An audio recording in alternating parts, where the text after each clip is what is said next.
안녕하십니까. 오늘은 지극히 거룩하신 그리스도의 성체 성혈 대축일입니다. 그리스도의 성체 성혈 대축일은 특별히 우리가 성무교일에 기념한 성체 성사의 설립을 다시 기억하고 강조하기 위해 제정된 축일입니다. 오늘 독서는 그래서 특별히 성경에서 피가 어떤 의미를 가지고 있는지 되새겨보고, 복음에서는 예수님께서 성체 성사를 제정하신 일을 다시 묵상하도록 우리를 초대합니다. 구약의 율법은 이스라엘 백성에게 먹어도 좋은 것과 먹으면 안 되는 것을 정해놓고 있었습니다. 예를 들어 돼지 같은 것은 먹으면 안 되는 부정한 짐승의 대표적인 것이었습니다. 피도 역시 먹어서는 안 되는 것이었는데, 이 경우에는 피가 깨끗하지 못한 것이기 때문이 아니라 피는 곧 생명이기 때문에 생명에 대한 존경심으로 피를 먹는 것을 금지했던 것입니다. 실제로 우리 몸에서 피가 10분의 1만 빠져나가도 생명을 잃고, 또 우리가 어떤 의료검사를 할 때도 혈액검사를 해보면 모든 것을 알 수 있는 것처럼 피는 우리 몸 구석구석을 돌며 우리의 생명을 유지시켜 줍니다. 피는 생명 그 자체이며 가장 고귀한 것의 상징입니다.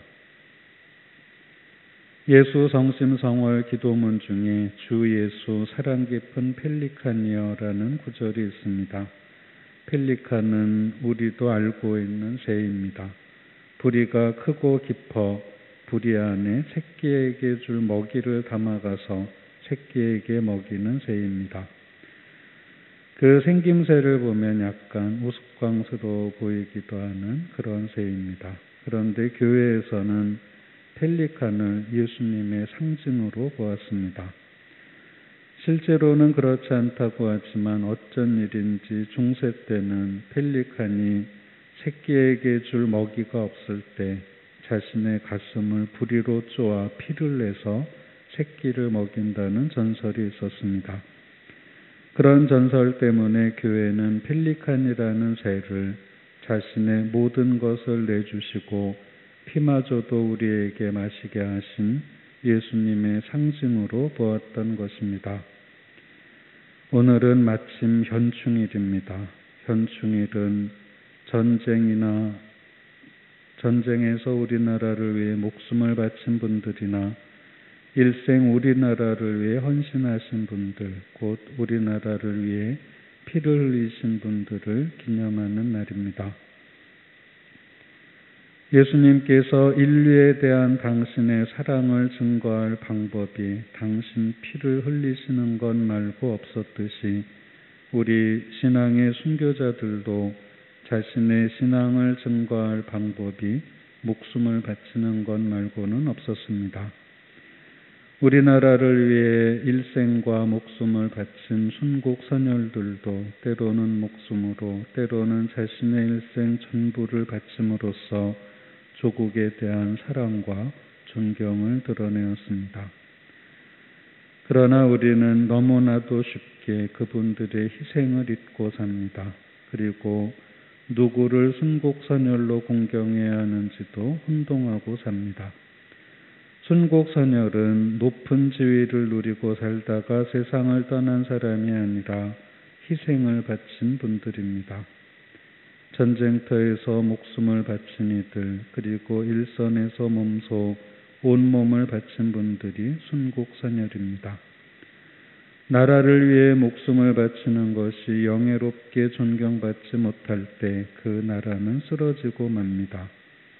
또한 현장에서, 일선에서 꾸준히 자신의 소임을 다하는 분들이 존경을 받지 못하고 좌절감을 느낀다면 그 사회는 분명 비정상적인 사회이고 건강을 잃고 곧 무너질 사회입니다.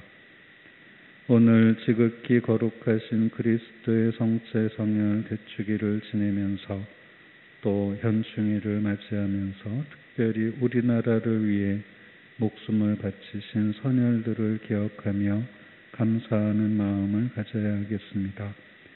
그리고 지금 이 순간에도 우리나라를 위해, 우리 교회를 위해 보이지 않는 곳에서 자신의 일을 꾸준히 해나가고 있는 분들에게 감사드려야겠습니다. 우리 자신들도 영성체를 통해 예수 그리스도와 하나 되어 그분의 사랑을 본받고 우리 각자가 할 수 있는 만큼의 선이라도 행하도록 다시 한번 결심해야겠습니다. 잠시 묵상하시겠습니다.